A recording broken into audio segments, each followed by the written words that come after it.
Queridos, a continuação da nossa entrega a Cristo, a mais difícil é a gente aprender a lidar com o dinheiro, né? O novo nascimento é um milagre, a regeneração é um milagre. Se o Espírito Santo não nos convencer do pecado, da justiça e do juízo, a gente não há de enxergar Cristo Jesus. Então esse é o maior milagre. E o desdobramento desse milagre é a gente colocar o dinheiro no devido lugar dele. E infelizmente muitos cristãos param justamente nesse ponto que é tão nevrálgico, tão central e importante. E o nosso desafio é a gente seguir e chegar até esse lugar de o dinheiro ficar no lugar dele nas nossas vidas, em nome de Jesus. Mas vamos lá então, voltando aqui ao nosso assunto. Por que o dinheiro move esse mundo terreno? Por que as pessoas se matam por dinheiro? Por que as pessoas se unem e se separam por dinheiro? Por que as pessoas passam a maior parte do tempo pensando, desejando e buscando o dinheiro? Daí eu quero então explicar com duas respostas. A primeira, porque o dinheiro faz altas promessas para nós.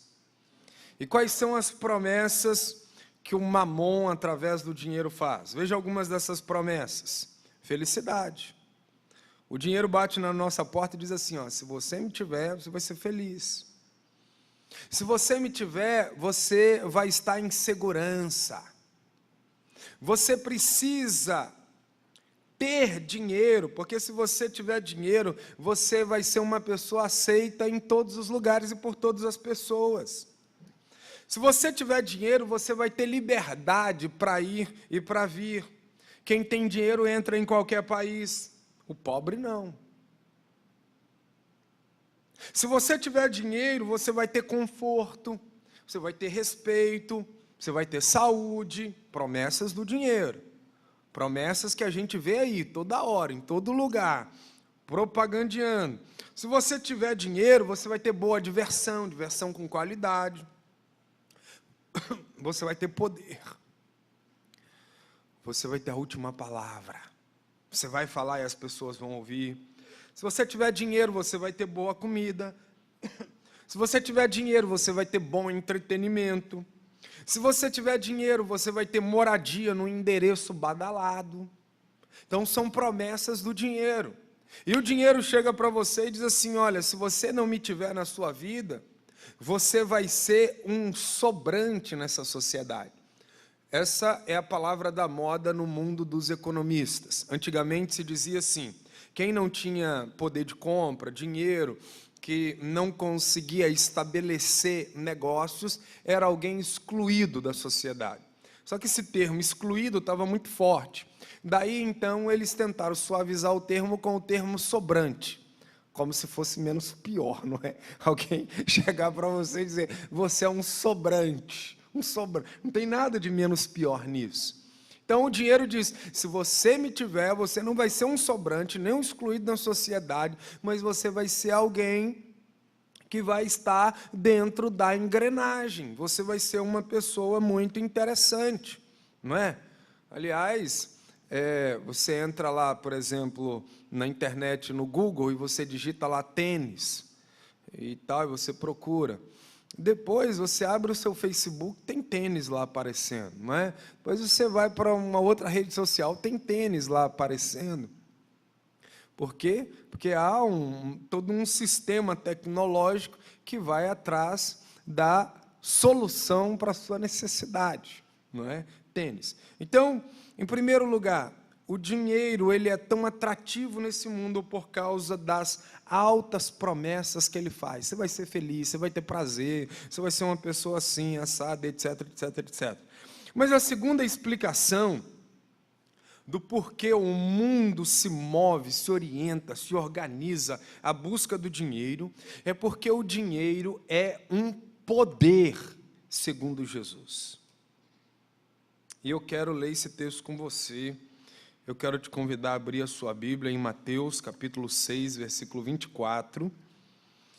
E agora nós vamos nos aprofundar um pouco sobre o dinheiro e o que ele é na sua essência.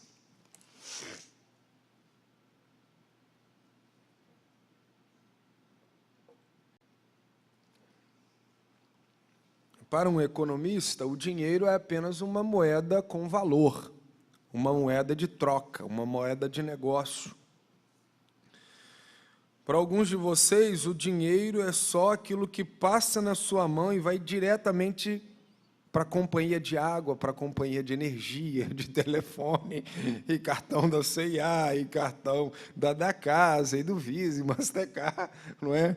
O dinheiro ele tem muitos lados para muita gente. Mas vamos ver, para Jesus, o que era o dinheiro? E é isso que nos importa. Veja o que Jesus disse sobre o dinheiro, Mateus 6, versículo 24.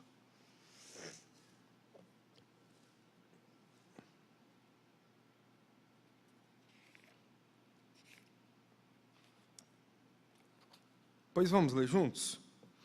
Ninguém pode servir a dois senhores, porque ou há de aborrecer-se de um e amar ao outro, ou se devotará a um e desprezará ao outro. Não podeis servir a Deus e às riquezas. Riquezas aqui é mamon, é um ser. Mas a gente não precisava nem de ir ao original para descobrir o que é riqueza. Basta você ler o texto logo no início. Logo no início se diz, ninguém pode servir a dois senhores. Quem são esses dois senhores? Jesus fecha o versículo dizendo, é Deus e as riquezas. Senhores, pessoa.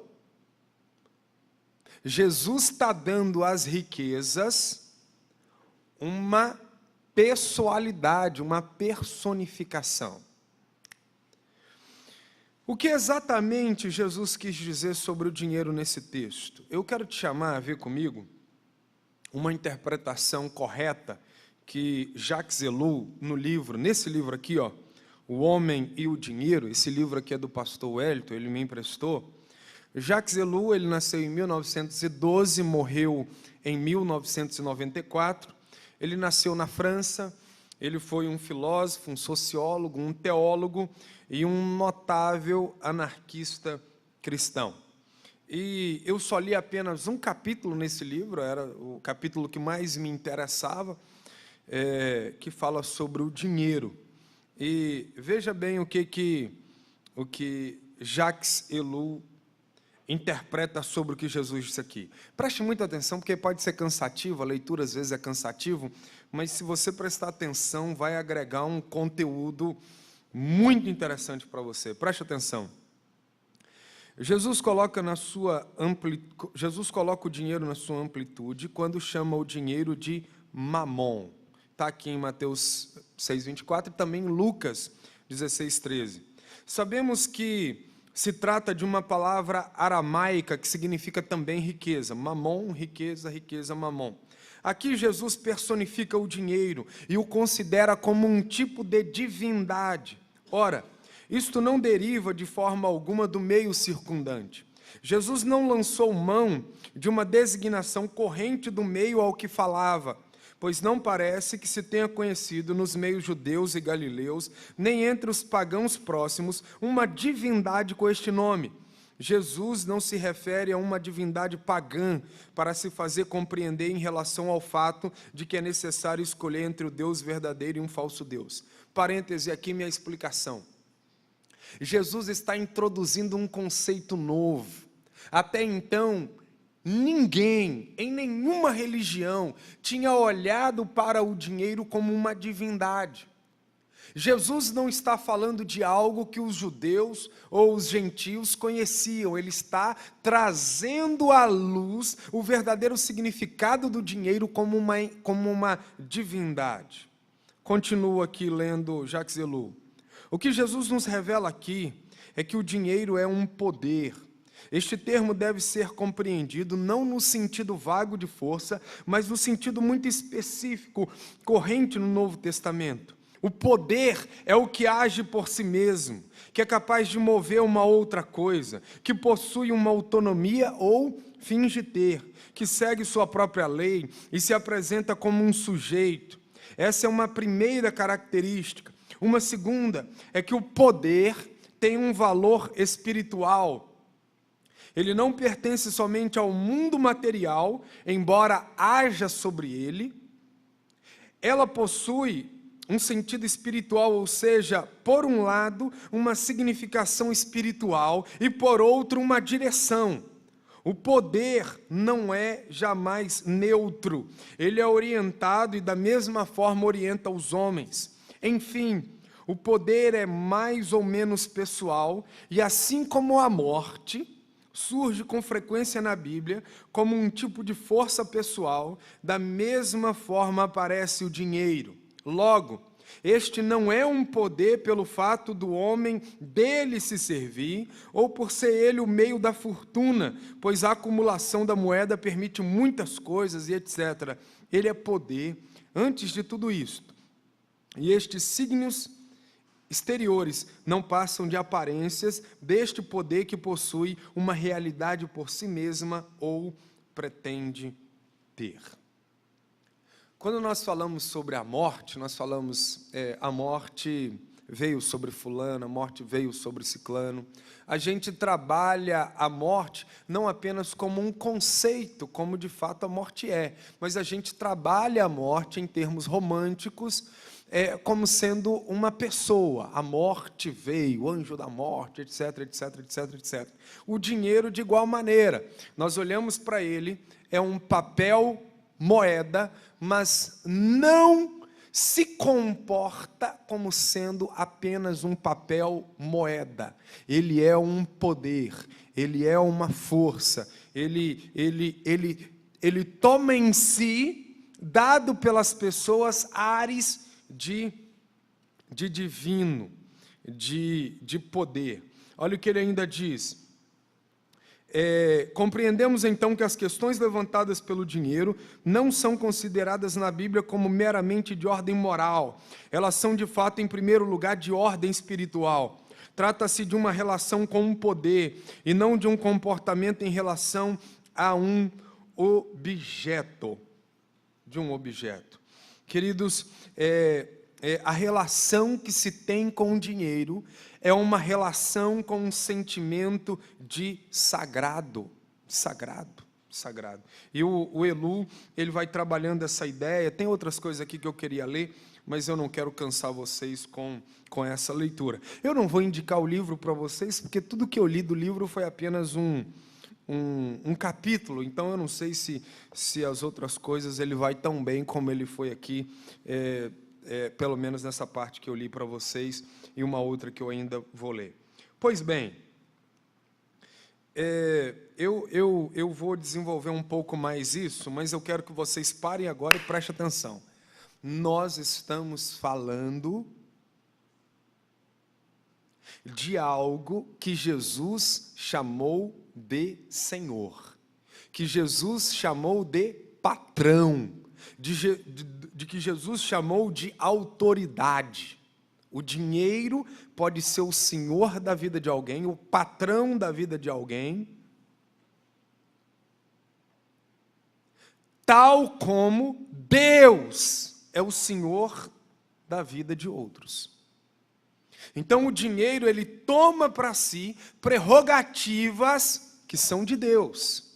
Ele toma para si atributos, entre aspas, que são de Deus, na vida daqueles que se aproximam dele com a perspectiva errada. Pois bem, ninguém vive sem lidar com o dinheiro. De uma forma ou de outra, a gente acaba lidando com o dinheiro. O próprio Jesus lidou com o dinheiro. Então, lidar com o dinheiro não é um pecado em si. Você vê, Jesus, ele foi sustentado por mulheres ricas, diz Lucas capítulo 8. Jesus, ele não se via como uma pessoa pobre. Está lá em João. Jesus, ele tinha um tesoureiro, que era Judas, que guardava na bolsa dinheiro. Então Jesus lidou com o dinheiro. Então lidar com o dinheiro, embora seja perigosíssimo, porque ele pode captar a nossa atenção e tornar-se o Deus da nossa vida, nós podemos lidar com ele de uma maneira que não seja pecaminosa. Então, como é que a gente pode lidar com o dinheiro de uma maneira cristã? De uma maneira lúcida, consciente e proveitosa? Como que nós podemos usar o dinheiro sem ser usado por ele? Como nós podemos nos servir do dinheiro sem passar a ser servo dele? Como é que a gente pode administrar o dinheiro sem ser administrados por ele? Então, eu quero trazer aqui à tona alguns pontos. Para lidar bem com o dinheiro, em primeiro lugar, para lidar bem com o dinheiro, nunca se esqueça que o dinheiro não é neutro. Primeira coisa que você tem que guardar no seu coração: você quer lidar bem com o dinheiro, então nunca se esqueça que o dinheiro não é neutro.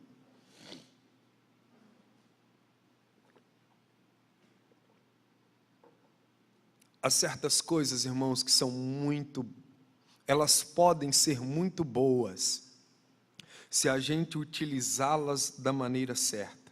Por exemplo, um banho de mar. É uma delícia. Eu moro ali na Barra do Jucu, eu gosto de passar pelo mar, ver as ondas e ver os surfistas, só que a gente não pode brincar com o mar. Todo ano morrem mineiros lá na Barra do Jucu, aqui no nosso litoral. Eles entram no mar e eles não se dão conta de que o mar, embora gostoso, ele é um perigo. Estou usando essa ilustração para falar sobre o dinheiro. O dinheiro pode vir a ser uma coisa muito boa. Porém, se a gente não lidar com ele da maneira correta, ele nos engole, ele nos devora, ele nos mata, ele faz com que a gente se ajoelhe diante dele e prostre reverência e adoração a ele. Então, para a gente lidar bem com o dinheiro, nunca se esqueça que o dinheiro não é neutro. Você sabe o que é neutro? Alguns exemplos de coisas neutras. Por exemplo, a gente acabou de tomar um cafezinho ali, tomamos um suco, usamos copos descartáveis. A gente pegou aquele copo descartável e jogamos no lixo. Aquele copo descartável é neutro. Para nós, agora. Chinelo velho, quebrado. Você passa pela rua, tem um chinelo velho, quebrado. É neutro, aquilo não mexe com você. Guardanapo. Você usou um guardanapo, pega ele, amassa, joga no lixo. Tornou-se neutro. Neutro. Agora, por que o dinheiro não é neutro? Porque o dinheiro mexe com as suas emoções. Lembra lá do início, quando eu falei que se você sair daqui e achar um dinheiro, vai mexer com o seu humor? O dinheiro não é neutro porque ele pode definir o lugar das suas férias. Ele interfere nas decisões do lugar em que você vai morar. Ele interfere no seu casamento. Ele define até a igreja na qual você vai se reunir. E etc. O dinheiro não é neutro. Se o dinheiro não é neutro para nós, tem que haver em nós uma vigilância com respeito a ele. Pois bem, o nosso coração, as nossas decisões, as nossas emoções têm que estar de uma maneira correta em relação ao dinheiro. Eu quero me fazer o máximo entendido por vocês e vou até correr o risco de ser redundante. Por exemplo, você pega aí uma nota de R$10 que você tem, de R$5. Alguém tem uma nota aí de R$2 para me prestar, só para eu... R$2 tem, não é?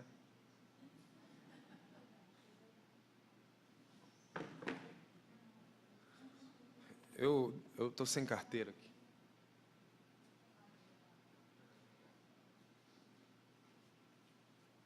Nós temos uma nota de R$2 aqui. Então, veja bem, isso aqui é um papel, só que é um papel com valor, não é? O copo descartável que nós jogamos fora é um plástico sem valor. Sem valor, eu digo, monetário, você pode pegar aquele copo ali e oferecer para alguém, quer dar 10 reais, ninguém vai dar. É um copo descartável, porque ele não é mais apropriado para uso. Quem botou a boca aqui?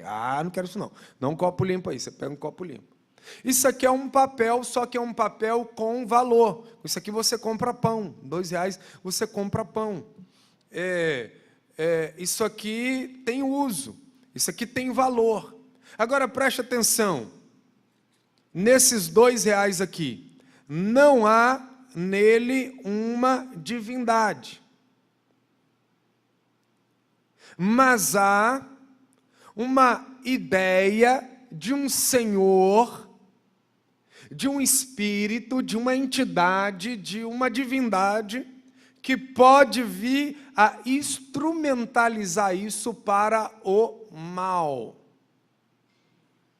Preste atenção, nós temos aqui uma cadeira, essa cadeira tem valor monetário, ela pode ser vendida porque ela está em bom estado, e ela tem valor de uso, alguém pode se assentar nela aqui para assistir o culto. Mas nenhum de nós vai ajoelhar e adorar essa cadeira. Aí você me diz assim, pastor, nós, tudo bem, fomos comprados pelo sangue de Jesus, temos uma consciência de que só existe um Deus vivo e verdadeiro, Criador dos céus e da terra. Mas esta cadeira, em outros lugares, ela pode ser adorada. Aí eu digo algo para você, mas eu pergunto a você, mas como? Essa cadeira não pensa, o ser humano que se dobrar diante dela pensa. Essa cadeira não tem emoções, o ser humano que se prostrar diante dela tem emoções. Essa cadeira não tem poder de decisão, eu que vou dizer se ela fica aqui ou se ela volta para ali. O ser humano que se prostrar diante dela tem poder de decisão para se ajoelhar ou ficar em pé ou chutá-la. Por que não faz? Daí nós vamos então para os ídolos, para as imagens que são confeccionadas de porcelana, de madeira, de argila, de barro. Por que é que as pessoas que são racionais se prostram diante de uma imagem que tem olhos e não vê, tem ouvidos e não ouvem, tem boca mas não fala? O que acontece ali?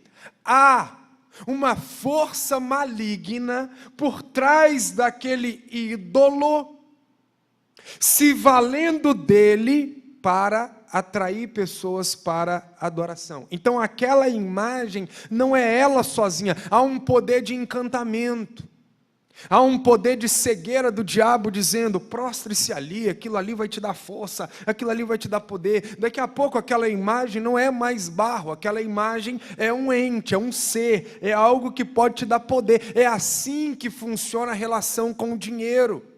Daqui a pouco você olha para 2 reais e você diz assim, esses 2 reais podem matar a minha fome. Você não olha mais para 2 reais como sendo Deus te sustentando através dele para te dar pão. Você olha para o dinheiro e você diz, é o dinheiro que me dá pão. É o dinheiro que paga o meu aluguel. É o dinheiro que vai me dar condições de comprar um carro. O dinheiro que era para ser um meio na sua vida, agora ele é um fim. Ou seja, esse dinheiro vai te dar segurança, vai te dar felicidade, vai te dar prazer. Daí o dinheiro tornou-se uma divindade. Porque você não espera nada além dele, você só espera nele.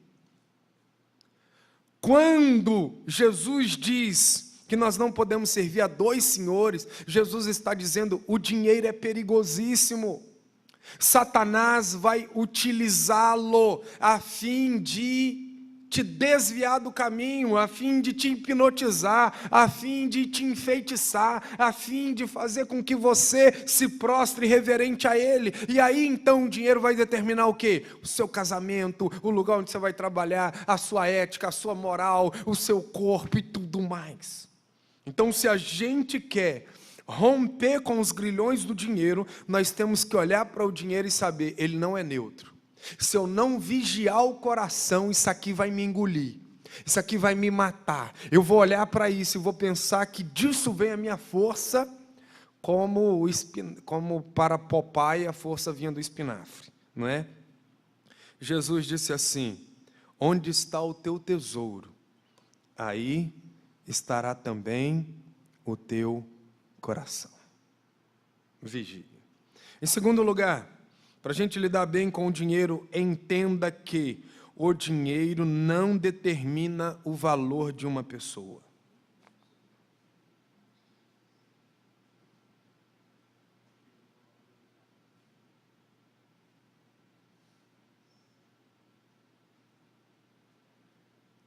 Em segundo lugar, o dinheiro não determina o valor de uma pessoa. E eu quero te convidar a esse texto, Lucas 12:15. Se você não tem esse texto marcado, marca esse texto, querido. Ensina isso aos seus filhos, ensina isso ao seu marido, sua mulher, ensina isso na escola dominical. Vamos romper com a mentalidade que o príncipe das trevas tem jogado no sistema mundano.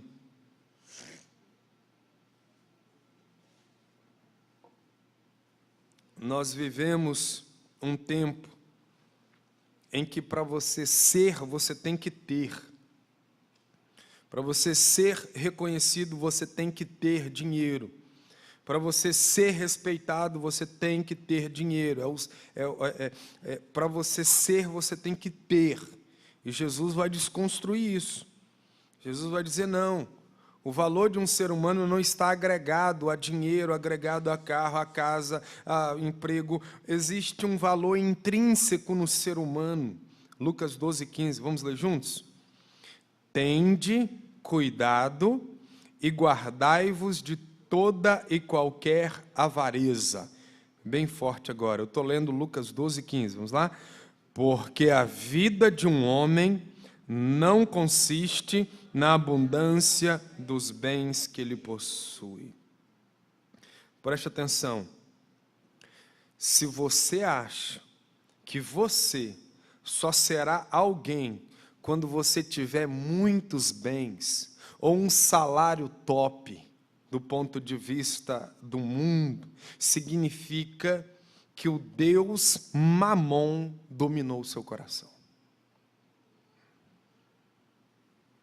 Se você acha que você só será feliz, só terá segurança, só será uma pessoa respeitada, se você só se olhará no espelho e terá orgulho de você, quando estiver bem colocado do ponto de vista da engrenagem social, Mamon te devorou por dentro, você é servo dele, você é escravo dele, você anda de joelhos diante dele. Porque o que Jesus está dizendo aqui é que o seu valor não está nos bens materiais, mas no seu conteúdo interior, no seu ser. Sabe onde está o seu valor? No fato de que você é a imagem e semelhança de Deus. Aí mora o verdadeiro significado da sua vida, da sua existência e do seu ser. Mas ainda, se você só se relaciona com as pessoas baseado nos bens que elas têm ou deixa de ter, significa que você é um servo adorador, idólatra de Mamon. O Deus das riquezas comeu você por dentro. Quando a gente olha para as pessoas e a gente vê oportunidade de negócios, e apenas isso. Quando a gente olha para as pessoas e só vê cifras nelas. Quando a gente olha para as pessoas e só vê a lei da vantagem a nosso favor, Mamon nos devorou por dentro com os seus terríveis dentes. O que Jesus está dizendo aqui é, jamais se relacione com as pessoas por causa do que elas têm. Preste atenção, gente, isso não é só feio, isso é leviano. Isso é baixo, isso é vil. Sabe o que te destruiria por dentro se você soubesse que tem alguém que só se relaciona com você por causa do dinheiro? Agora pense no contrário. Uma pessoa que descubra que você só está com ela de alguma forma ou de alguma maneira por causa do que você oferece a ela e que passa pelas cifras. Eu gosto muito de uma frase de Charles Chaplin, né? Vocês conhecem Charles Chaplin? Ele nasceu em Londres em 16 de abril de 1889 e ele morreu em 25 de dezembro de 1977. Ele foi um ator, diretor, produtor, humorista, empresário, escritor, comediante, dançarino, roteirista. Ele foi um dos atores ainda no tempo do teatro mudo. E ele disse uma frase que parece que ele copiou de Jesus. Ele só pode ter lido Jesus e ter dado assim uma paráfrase dele. Olha o que Charlie Chaplin disse: não se mede o valor de um homem pelas suas roupas ou pelos bens que possui. O verdadeiro valor do homem é o seu caráter, suas ideias e a nobreza dos seus ideais. Não se mede o valor de um homem pelas suas roupas ou pelos bens que possui. O verdadeiro valor do homem é o seu caráter, suas ideias e a nobreza dos seus ideais.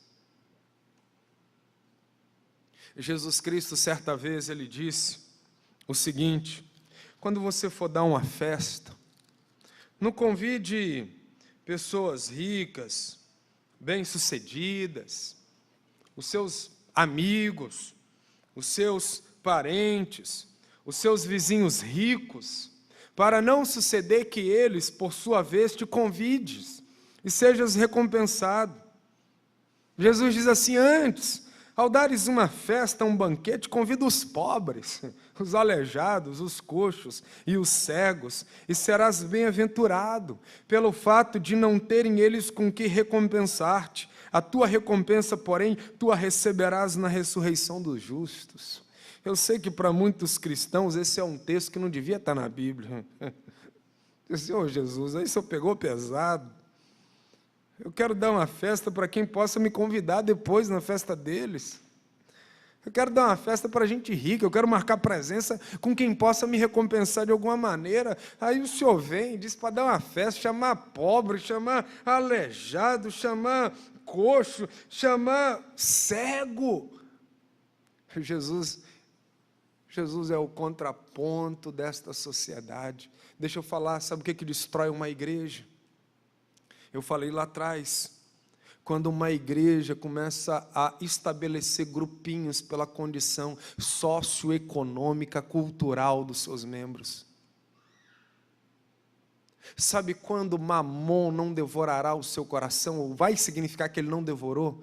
Quando, por exemplo, você chamar uma família para almoçar na sua casa, que você sabe que ela não terá condições nunca de te chamar para a casa dela. Você diz assim: não, eu quero provar para mim mesmo que Mamon não é o meu Deus.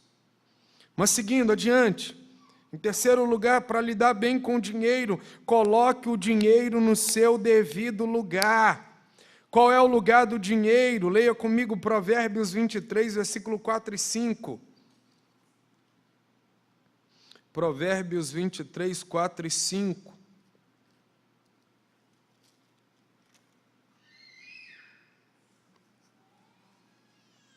Provérbios 23, versículo 4 e 5.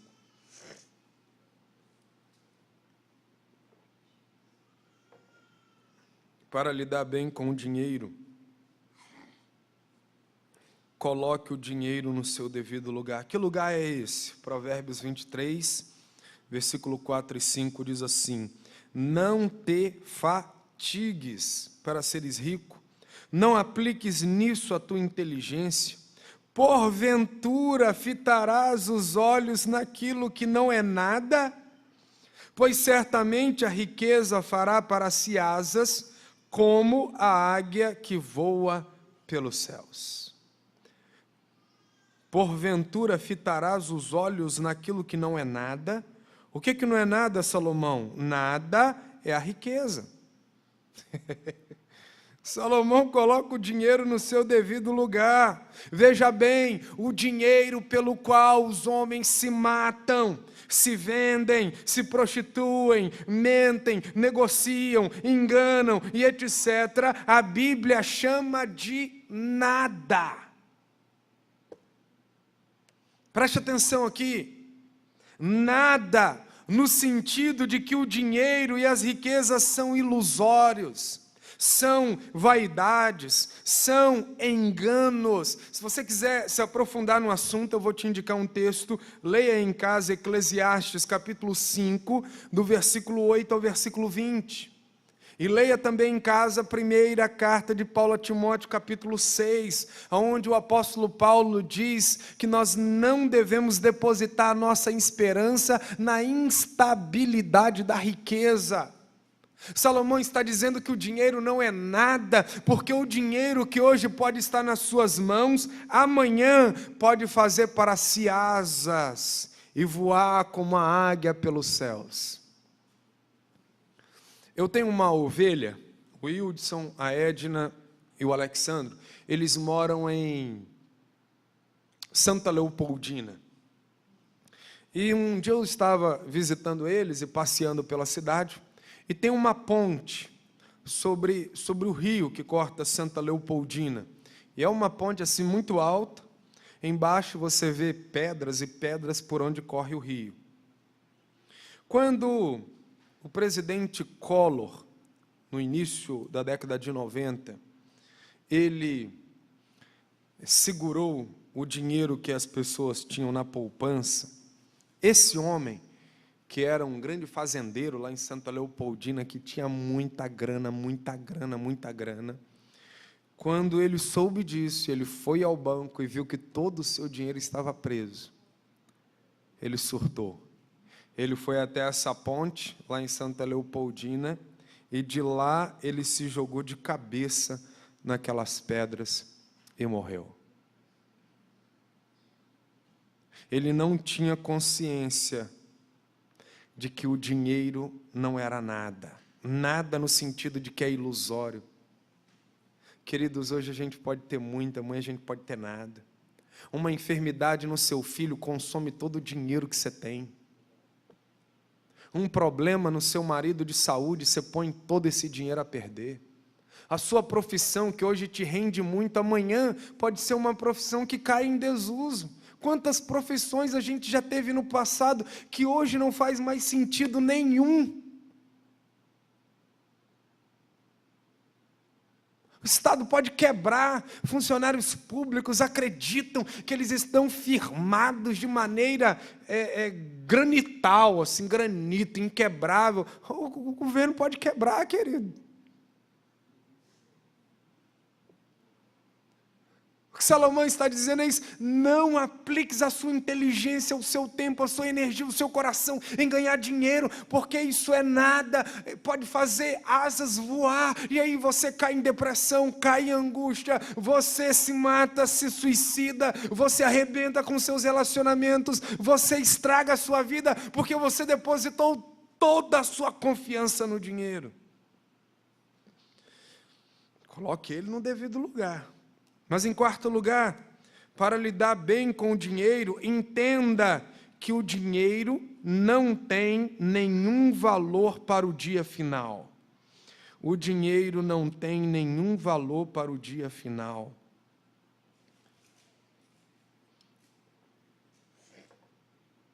Provérbios, versículo 11, versículo 4, parte A, diz assim: as riquezas de nada aproveitam no dia da ira. E a Bíblia de Genebra já faz uma aplicação disso, embora o contexto imediato seja a ira de um governador ou de um marido traído, e as riquezas não vão resolver aquilo, mas aqui há uma aplicação escatológica.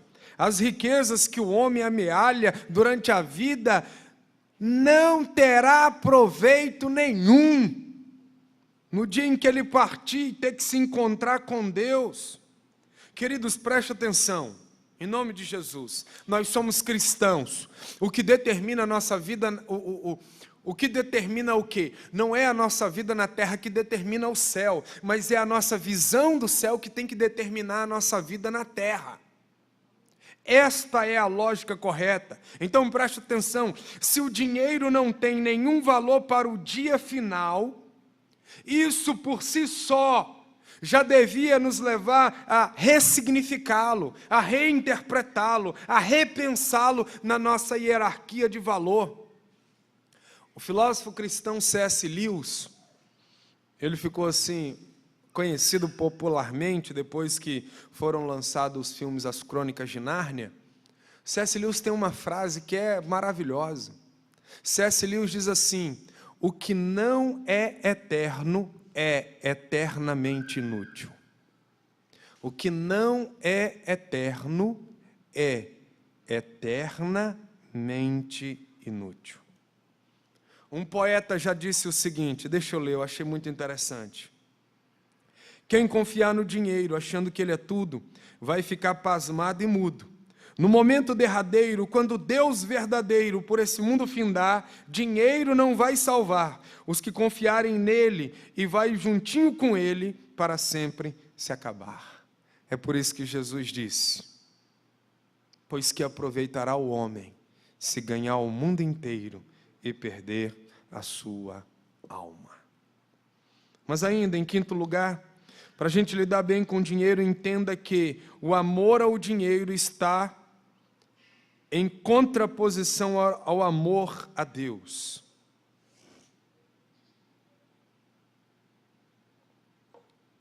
Para lidar bem com o dinheiro, entenda que o amor ao dinheiro está em contraposição ao amor a Deus. Irmãos, deixa eu abrir um parêntese aqui e falar do fundo do meu coração coisas que eu creio.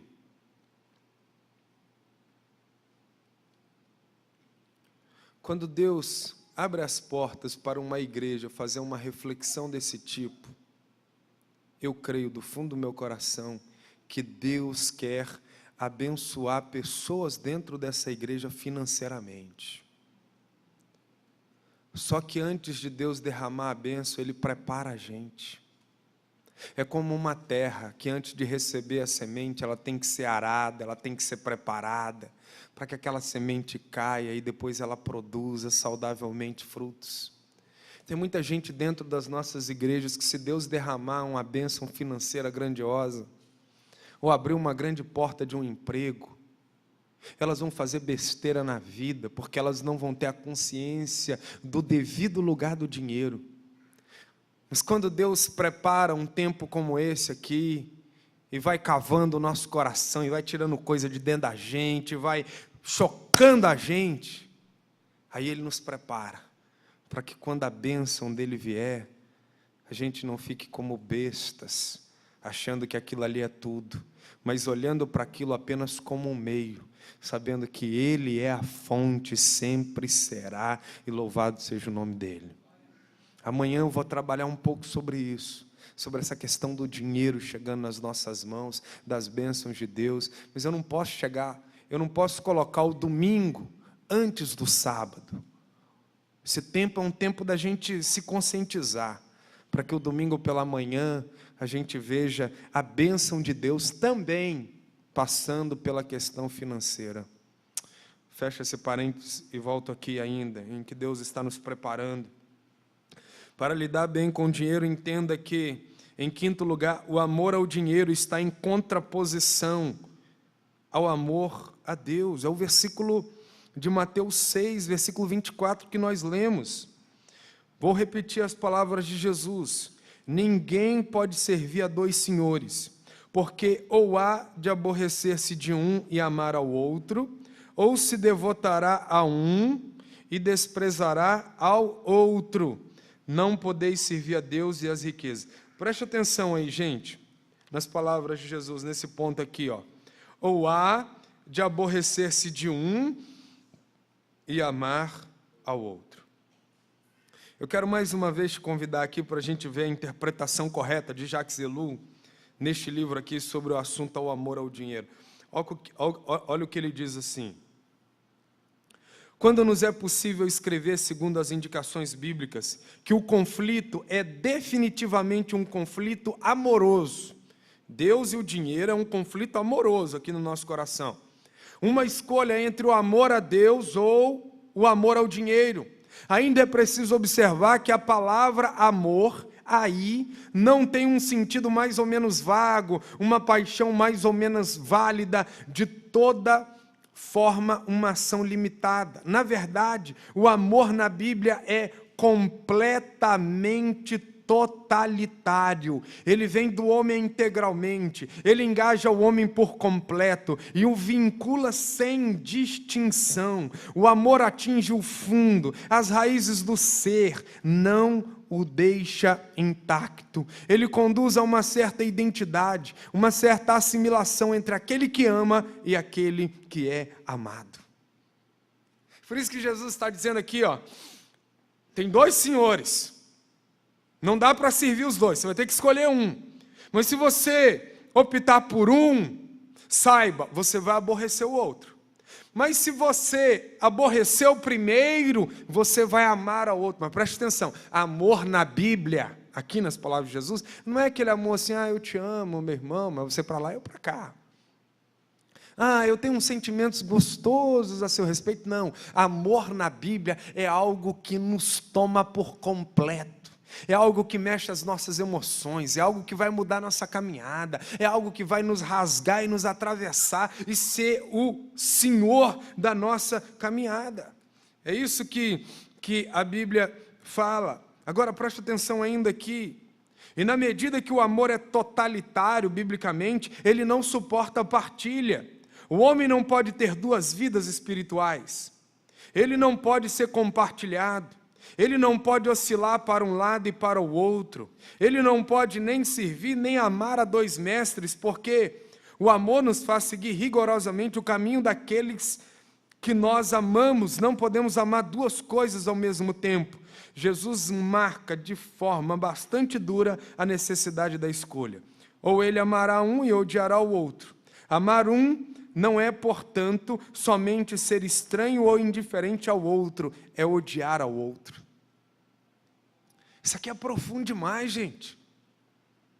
Se nós elegermos o dinheiro como o amor da nossa vida, não é só que Deus ficará assim de escanteio na nossa vida, aquele diante do qual de vez em quando a gente dá uma passada lá para fazer um aceno para Ele. Não, amar o dinheiro significa odiar a Deus, desprezá-lo, aborrecê-lo, riscá-lo da nossa vida, amassá-lo e jogá-lo na lata do lixo.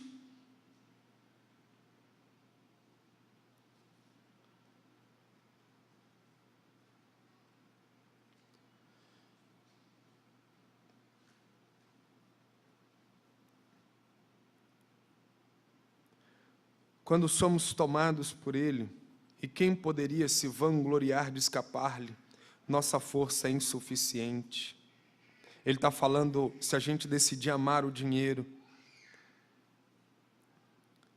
se nós amarmos o dinheiro, nós seremos tomados por ele e não conseguiremos escapar dele. Agora preste atenção, ele segue no raciocínio dizendo,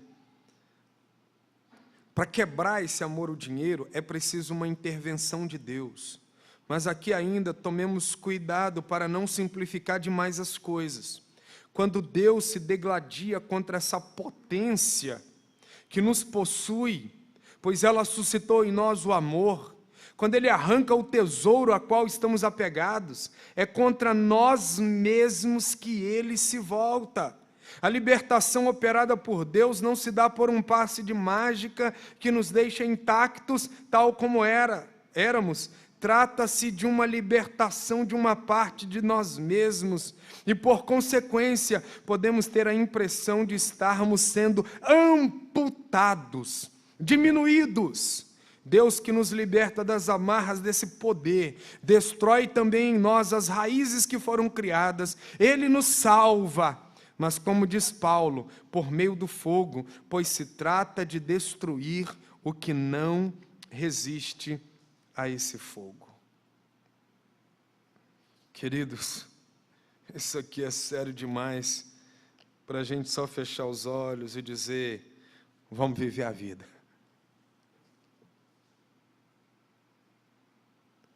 O que nós precisamos entender é que amar ao dinheiro é necessariamente estar em contraposição a Deus, é odiá-lo. E à medida que a gente vai descortinando e discorrendo com essa palestra, e amanhã o tempo final, a gente vai conseguir observar quem é o amor da nossa vida. Mas, desde já eu pergunto a você, Como é que você prova que ama mais a Jesus que o dinheiro?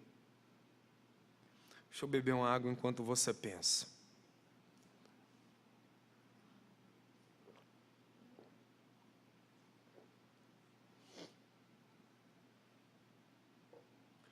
Mulher, como é que você prova que você ama ao seu marido?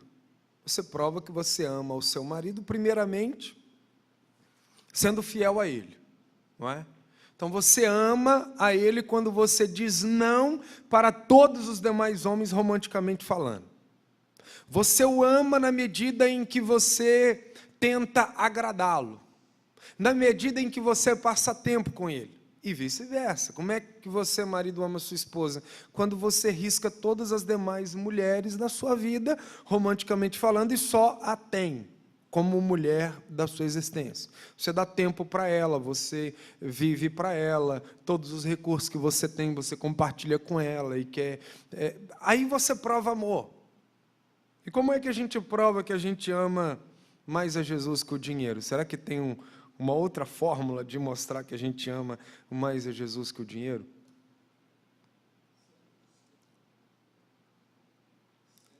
Sendo discípulo. Querido, quanto tempo você passa trabalhando para ganhar dinheiro? Quanto tempo você passa engajado no reino de Deus? Você ama mais quem? A Jesus ou ao dinheiro? Quando surge uma possibilidade de fazer hora extra e um serviço para Deus, você opta por quem? Pela hora extra ou pelo serviço a Deus? O que mais ocupa o seu pensamento? Contas a pagar, dívidas a resolver, dinheiro a ganhar, mais clientes, abertura de mais frentes de trabalho, mais negócios? Ou a sua mente está ocupada por Jesus Cristo, pelas palavras dele, pelo novo céu, pela nova terra, pelo perdido, pelo culto?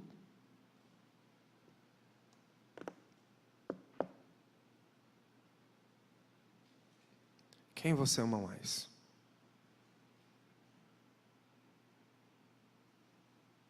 Pastor, eu tenho que sair do meu trabalho, então, pedir conta e me enfiar dentro dessa igreja e ficar... Não.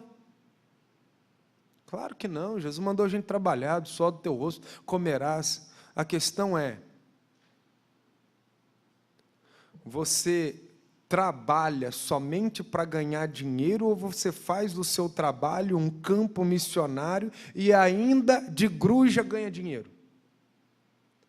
Eu estava de folga agora nesse mês com o pastor Leonardo e o pastor Jackstone. A gente estava numa casa de praia com uma irmã minha ali em Anchieta. E aí o pastor Leonardo estava conversando com a gente e ele falou sobre um rapaz que chegou para a igreja. O pastor Leonardo pastoreava em Manhumirim, ganhava um alto salário naquela igreja, deixou aquela igreja de lado porque Deus tinha chamado ele para plantar uma igreja em Governador Valadares. Como Deus dele não é o dinheiro, ele abriu mão do seu mundo seguro e do seu salário para ficar sem salário nenhum e obedecer à voz de Deus e plantar uma igreja em Governador Valadares. Apareceu lá um menino cujo pai é muito rico, que mora em Linhares. Esse menino, então, está frequentando a igreja dele. Esse menino é um estudante de medicina. E esse menino tem um bom carro, e todos os domingos ele põe muitos colegas universitários e leva para o culto, porque ele entende que o carro dele está a serviço de Jesus. E aí ele chegou, então, um dia, esse menino chegou para o pastor Leonardo e disse assim: pastor, eu não sou um estudante de medicina. O Léo falou: mas como assim? Você está matriculado no curso de medicina? Ele disse: eu não sou um estudante de medicina, eu sou um missionário de Deus estudando medicina para alcançar estudantes de medicina. Aí mudou tudo. Mudou tudo.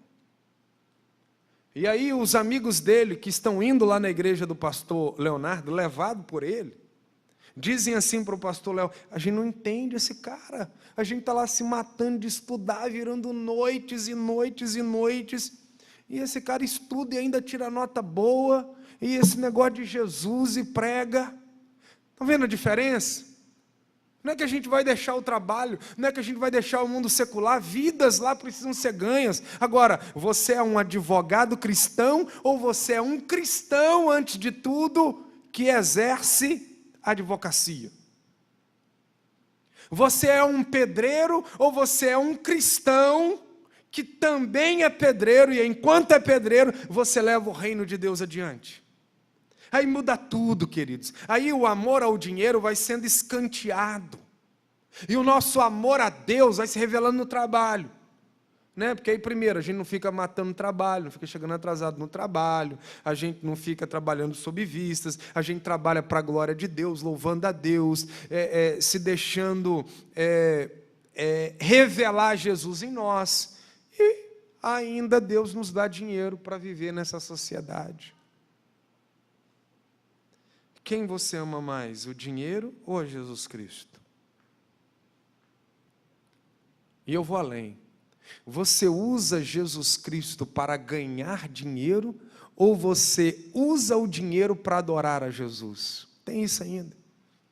Infelizmente, um monte de igreja ao nosso redor fez de Jesus uma espécie de alquimista.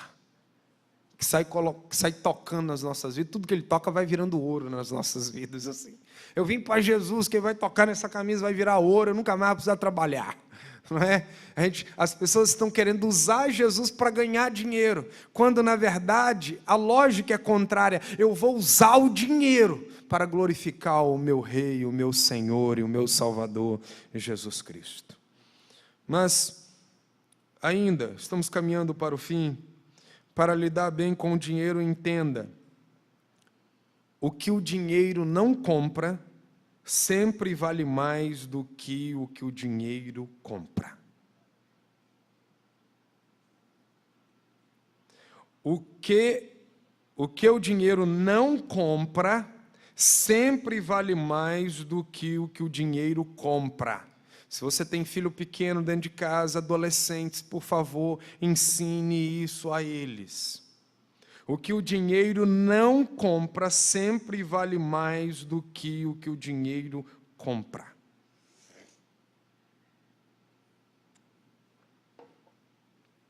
Sabe qual é o trabalho de Mamon?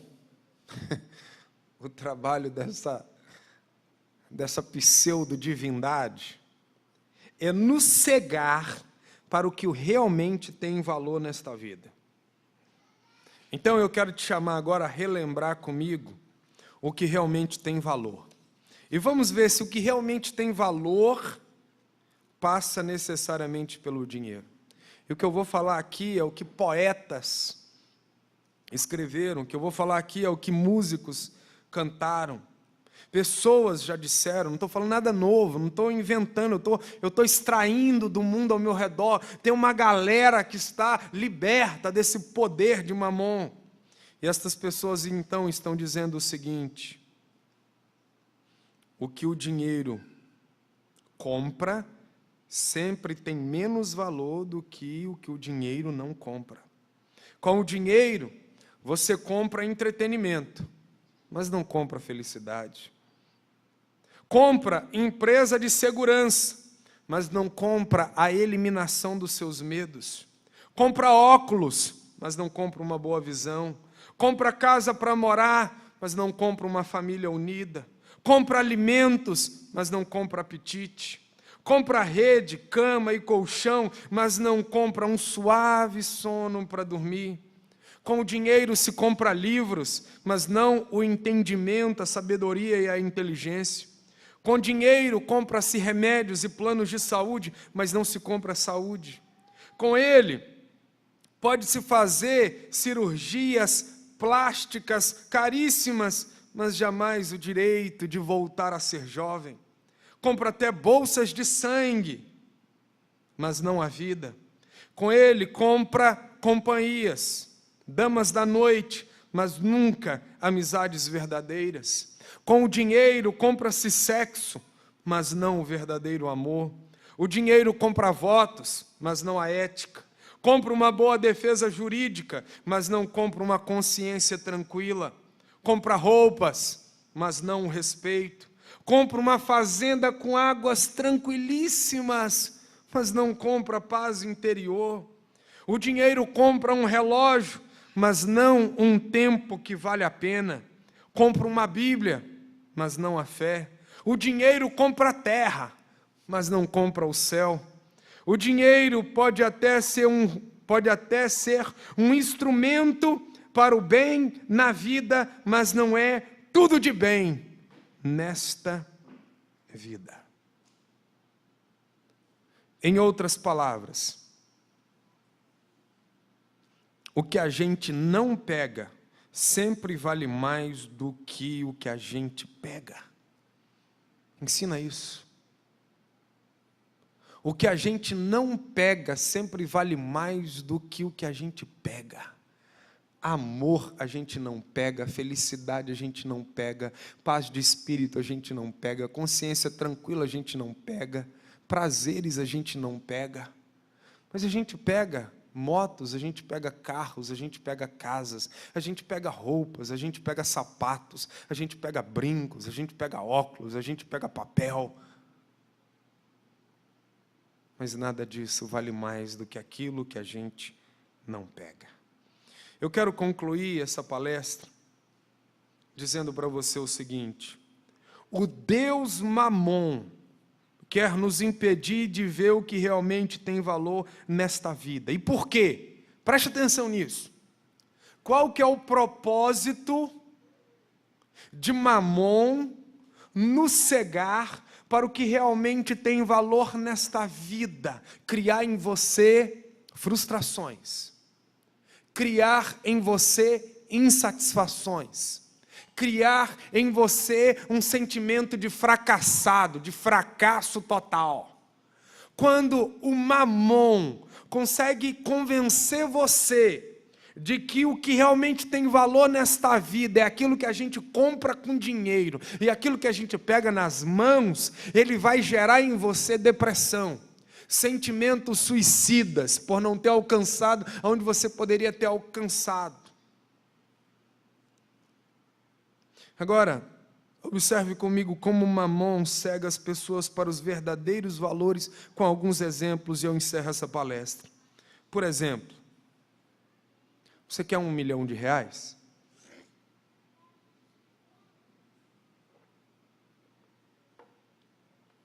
Eu acredito que sim, você quer R$1 milhão. Mas você quer R$1 milhão a troco dos seus 2 olhos? E da sua cegueira completa? Quer? Não. Mas aí a minha pergunta a você é: você agradece a Deus diariamente pela visão? Ou você nem se dá conta de que você enxerga? Você para diante de um mar, vê as ondas e diz assim: Deus, obrigado porque eu enxergo. Você vê a beleza da cachoeira, você vê o desabrochar das plantas, das flores, você vê um girassol acompanhando o sol durante o dia. Eu lembro disso da minha infância, meu pai plantou girassóis e a gente ficava a manhã, à tarde, vendo como é que o girassol ia acompanhando o girar do sol. Tá, você não vende os seus olhos por R$1 milhão, mas você agradece a Deus todos os dias pela graça de poder enxergar.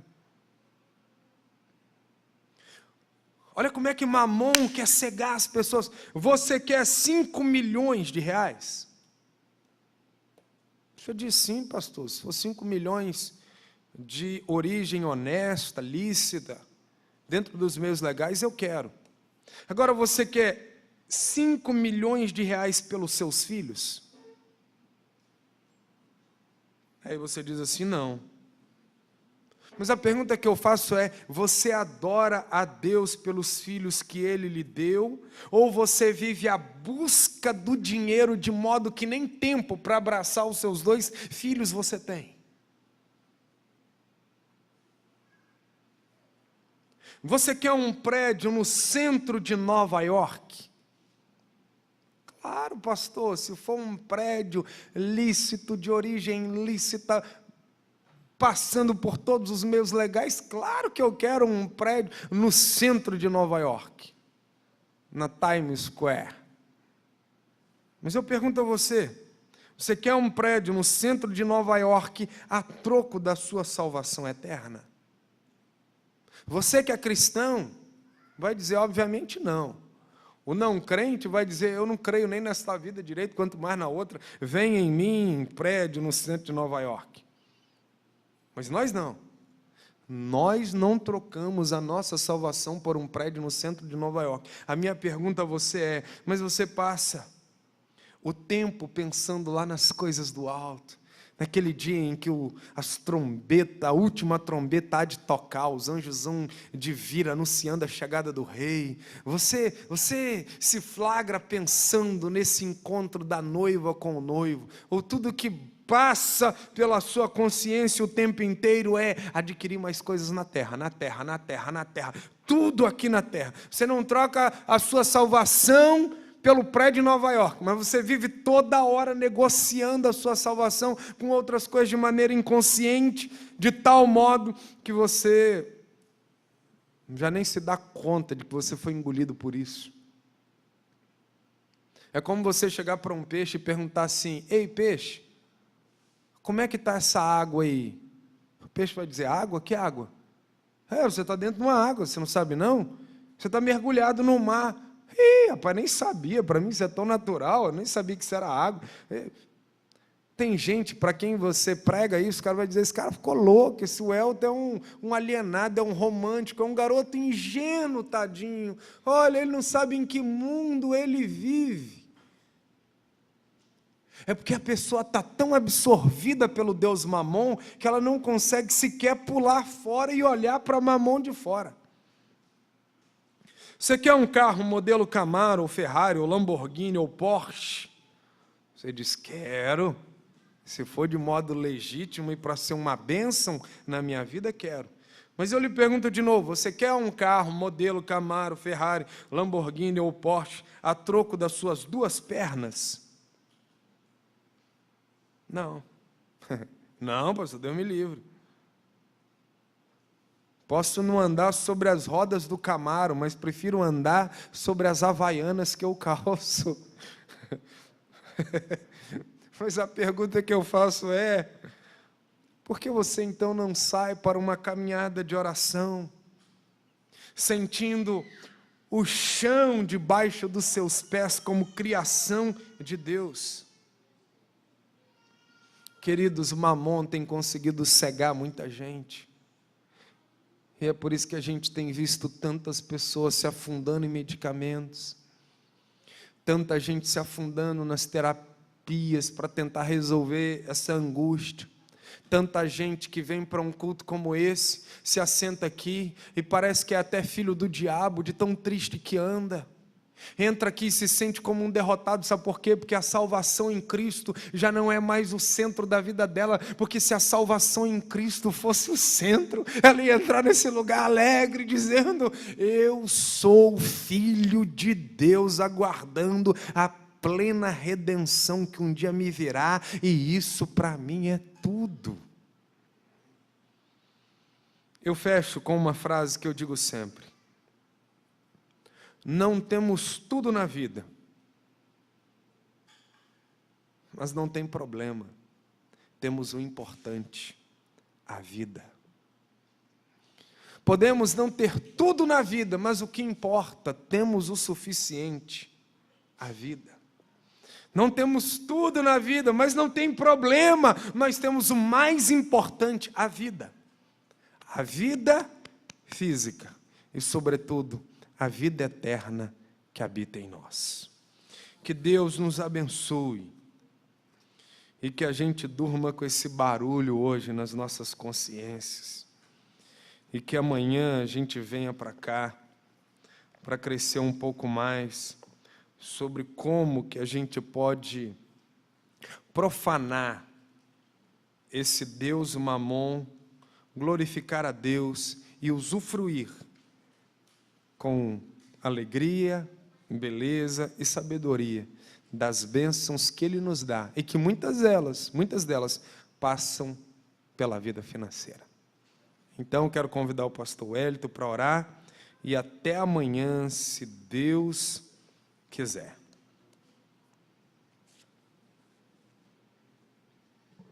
Meus irmãos, vamos ficar de pé e, se você quiser, ainda tem um pouco de café, de suco, para a gente poder compartilhar.